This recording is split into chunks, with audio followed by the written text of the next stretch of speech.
Dzień dobry, assalamu alaikum, namaste, ciao. Good morning, bonjour. Hope you're having a good morning. It's Ken at 10.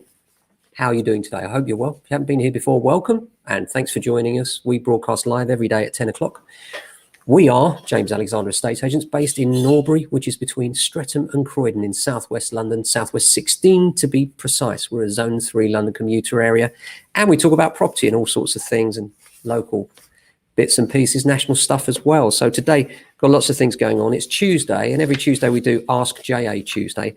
And this Tuesday, it's all about extensions and whether you should do it or not. So I'll come on to that in a minute, but let's do the general news first of all. Zoopla's house price rentals report is out today. And the report summary says that rents are up from £859 a year ago across the UK to £920. And London and Midlands are bearing the brunt of the foreigner exodus. And this is to be expected because obviously the gig economy involves a lot of foreign workers. And because there is no gig economy, of course, many of those are leaving the UK, and most of the outward migration is going from the capital and the Midlands. And there is a kind of a halo effect or a donut-shaped effect where, because people aren't needing central London anymore, but perhaps need to be in commuting distance for when things pick up again, then there is this effect where the surrounding areas around London and no doubt the Midlands as well in Birmingham are still relatively strong. And that's where we kind of sit in the middle there as a good value outer London area.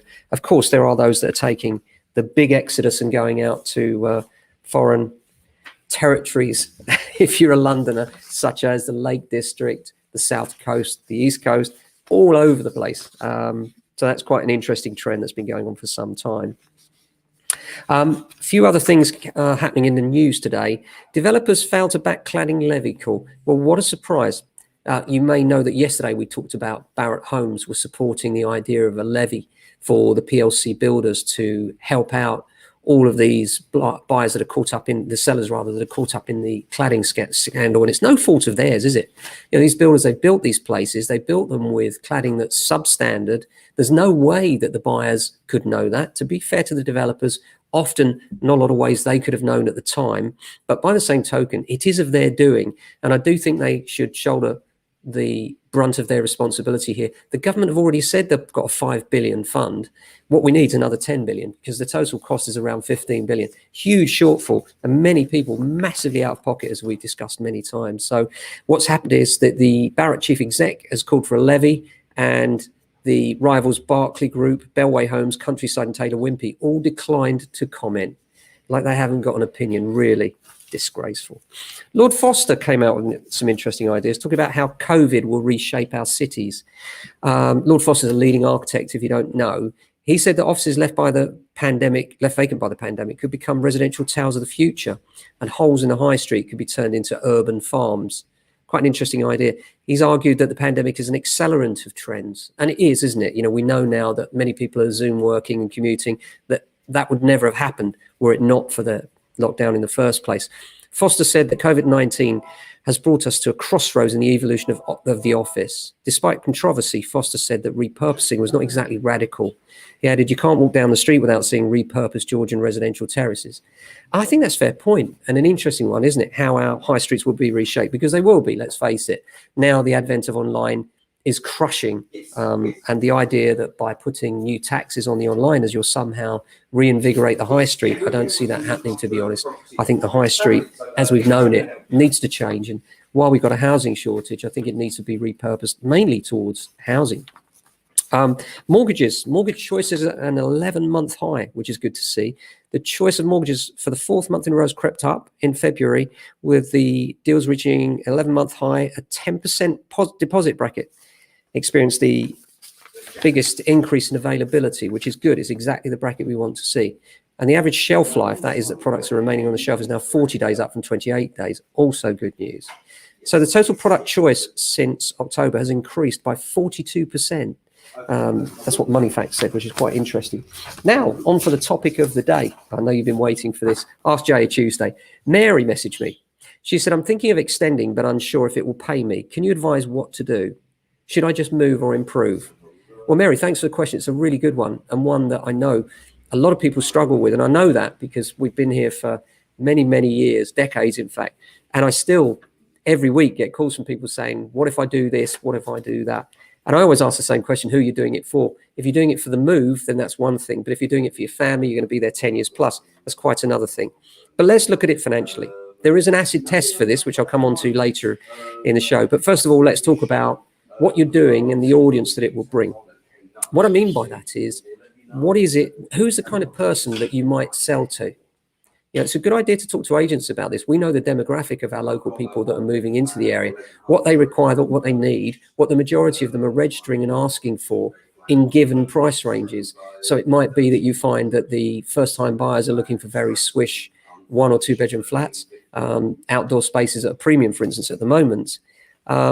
So if you intend to do this in order to sell, you need to really think about what you're doing. And what you've got to think about is this: if you get the works and you just do a load of works, you're going to think it's easy. And we're in what I call, and I do believe this, the homes under the hammer generation. And yeah, I'm probably biased because, I know I'm on the show a lot, but I'll give you an example.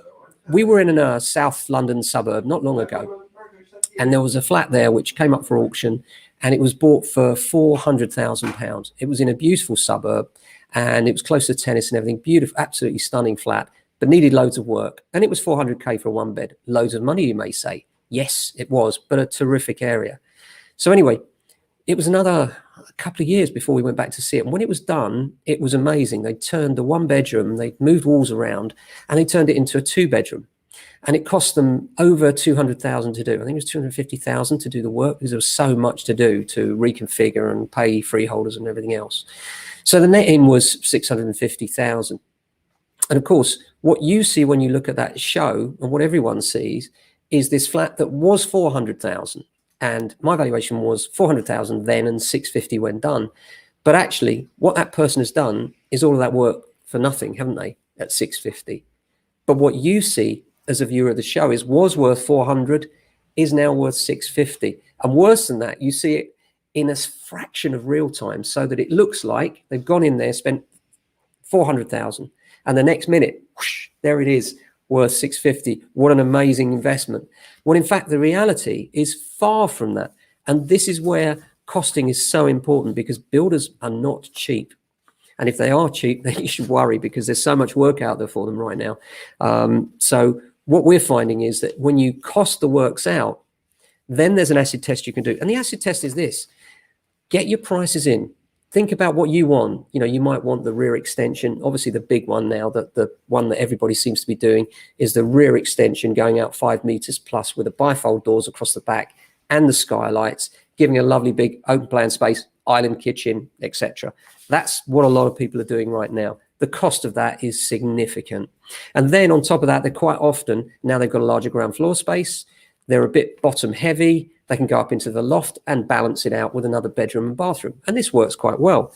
But the cost of those things can be up to £250,000 in our area, for instance, for those things. So if you think about that, you've then got to take your house price. And what you should do is this: get the cost of those works, add on the value of your house before you carry out those works, and then add those two numbers together. And then what I want you to do is go into Rightmove and search within a quarter of a mile, half a mile of your postcode, and see what you can buy for that 650,000 now. And ask yourself honestly, if you're a buyer, would you still want to live in your road in that lovely, beautiful, flashy house you've now got? Or would you rather move to perhaps a better road, maybe a detached house, maybe bigger gardens, maybe more prestigious? Because in the end, location is the single most important thing when it comes to value. And if you're not really careful, you can end up with a white elephant. And what I mean by that is a house that is theoretically worth another £250,000. But the reality is, if people have got that extra £250,000, then they go to roads surrounding you, which are better. Maybe the houses are smaller, but the road is better. So be really, really careful when extending. Speak to your agent before you extend. So often we see people now, and it's too late. And they say, well, wait, hang on a minute. I've spent X. I always say the same thing. It's not about what you spend. It's about what people want. And whether you've done the thing, you hit the nail on the head, hit that sweet spot where people go, yeah, this is exactly what I want. And you may have done, but you need to take advice from your local agent, and you need to make sure that you don't go over the top. Now, having said that, If you're doing it for yourselves and you're going to live there 10 years plus, they always say, why are you asking me? Fill your boots, enjoy yourself, do what you want to do. You're going to live there for 10 years. You know, there's a value in that, isn't there? To live in a beautiful space that you'll enjoy. And if you're happy there anyway, why not? You may not get the massive returns that you would get if you moved elsewhere, but you will have the quality of life that extra space provides for you. So that's worth considering as well. So I hope that answers your question, Mary. And I say, if you have any questions for us, then next Tuesday we'll be answering them. So do drop us a direct message, Facebook, YouTube, wherever you are. Drop us an email, call us, whatever's easiest for you. And we'll do our best to answer your questions here every Tuesday. Obviously, we're back here daily as well with the property news. Hope you're having a fantastic day today. Here in Southwest 16, it is still snowing. And the day is, well, yesterday was full of frustration with solicitors not calling back. So I think what we're going to do is we're going to build a solicitor snowman and then relieve our tension by throwing snowballs at it and saying, why didn't you call me back? I think that's the task for the day. So stay safe, keep well. Hope you have a fantastic day. We'll be back same time tomorrow.